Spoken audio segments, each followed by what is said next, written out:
Welcome to Wrong Time Watch. My name is Kevin, and today we're looking at the Salt DayDive Automatic. Price for this watch is €295. Before we get into the review, I'd like to thank Peter C. for sending this over for us to check out. I will leave his Instagram channel down in the description below. I'll try and leave a link. That's what I was trying to think of. I will try and leave a link to his Instagram as well as the name of his account. So go check out his Instagram channel and follow him. That'd be great. So before we get into the watch, let's take a quick look at the package. So simple cardboard box. Has a little magnetic lid here. Magnets on that part of it, and it comes with this, they call it a NATO strap. It's not a NATO strap, but on the website it's called a NATO strap. I would call it a two-piece fabric strap. Then also it comes with this nice leather strap. I'm not going to wear it on the leather strap since this is Peter's watch.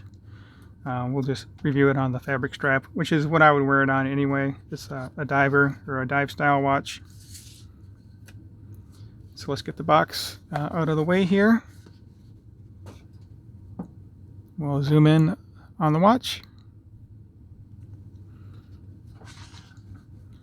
So again, this is the Salt DayDive. Price is €295.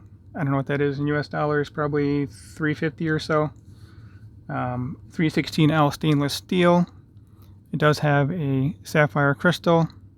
The slight dome to that crystal, and also the bezel insert is protected by sapphire. There's sapphire on top of the printing in there.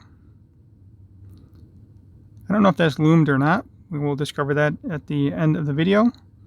Also, they call this a California dial, but I don't think this is really a California dial because there should be more Roman numerals on the top and another number over here. I had one other watch that had the California dial, the Undone Basecamp Cali Blue. You can check the video archive. I have that review. So anyway, back into this watch. It does have green Super Luminova. The bezel is DLC coated, a black DLC. The watch is very thin, and I like that the bezel is very large compared to the case. The bezel almost appears to be thicker than the mid case here. You can be the judge of that. But I like how thin this watch is. It's pretty simple looking. That dial would drive me nuts though, so I'm glad I didn't purchase one. Well, actually, this was part of a Watch Chris giveaway, and then I won another one of the watches from the giveaway, which Peter then won, and Peter also won this watch, so I guess he kind of has, well, he does have two watches from the Watch Chris giveaway, so that's pretty neat. Pretty lucky guy, I guess. So as I mentioned, this does have quick release fabric straps. Case back is pretty simple, just laser engraved there with jellyfish. This is Japan automatic movement, Miyota 9015, 24 jewel, and it's 12 ATM, which is 120 meter. I don't know the story behind that, but hey, whatever. Probably why there's just a number 8 on the dial as well. This company is based in France, designed in France. I don't know. I don't think that is made in France, but anyway, maybe that's their design language. But yeah, I like the watch overall. So let's get this. Oh, before we get on wrist, we'll talk about the specs. It's a good size for my 6.5 inch wrist. We're looking at 44.5 lug to lug. Lug to lug. It does have a signed crown. He has a square on it. I don't know, maybe that's a salt crystal. I have no idea. But a signed crown with a square inside a circle. So, lug to lug, 45.5. The case thickness, actually the case is 38 and the bezel is 38.5. The bezel does just barely overhang the case, which I do like that design. I have some other watches with that as well, just Makes it much easier to grip the bezel, even though it's technically only 1/4 of a millimeter overhanging each side, but that's just enough to get a good grip on this. Very easy to turn this bezel. No complaints there. A little bit of back play, but not a big deal. I don't like that there's a 0 there. I would prefer a triangle at the top to give you a little more precise alignment. Looks like there's a little nick on there or something, but yeah. And thickness on this is 11.2. I think the website said it was like 10.8 or something like that. I didn't write down what the website says. I measure everything myself. So I measured it at 11.2. And then lug width is 20 millimeter. And the crown, it's okay. It's a little small, but it fits the watch. It's not overly small. The crown is 5.9 millimeter. Anything around 6 and above is okay. I think 7 is probably ideal, but this works. For example, crown on my Seiko SKX 009 is 7 millimeter. I'm a SKX fanboy, one of my favorite watches of all time. So just bring it out here for size comparison. You can see it's clearly smaller than the SKX and quite a bit thinner as well.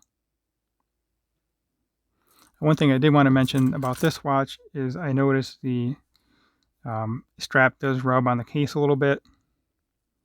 You can kind of see that here with the way it's kind of ratcheting on the ridges of the fabric cloth here. So not a big deal. I mean, you don't see any wear on this. You might see it on the leather. Like I said, I'm not putting it on the leather strap. So let's get this on wrist, and then we'll go into the Lume portion of the video. If you have not subscribed, please go ahead and do so. I greatly appreciate it.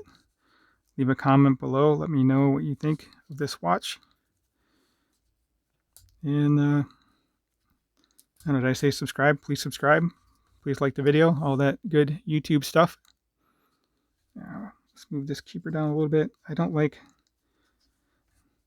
know, maybe I'm weird, but I don't like this thing hanging off the back here. But then when you move the keeper all the way out, it kind of pulls out of the keeper. So whatever. Maybe that's why I'm a bracelet guy. So there we go. 6.5 inch wrist, 52 millimeter wristband, and lug to lug on this again is 44.5.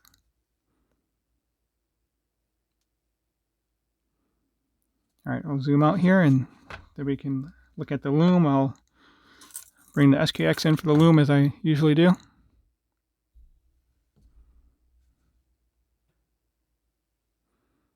think it's a pretty neat looking watch.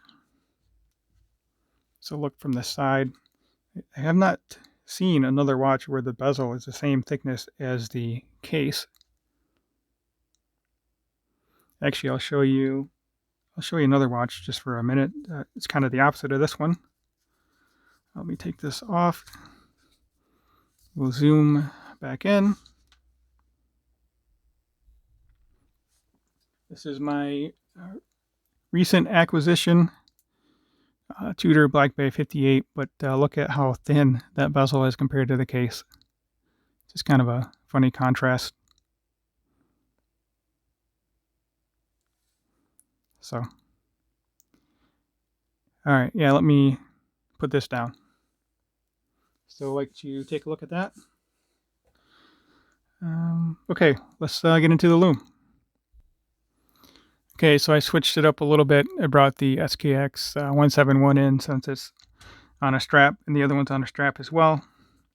I kind of was not expecting much out of the Lume of the Salt watch, and as I suspected, the Lume is really not that great. It's not nearly as bright as what it looks on camera, and it doesn't even look that bright on camera. So if you're a Lume junkie, I would avoid this watch, but it does have some amount of Lume. So as always, thank you for watching. Thank you for the time, and thank you, Peter, for loaning in the watch.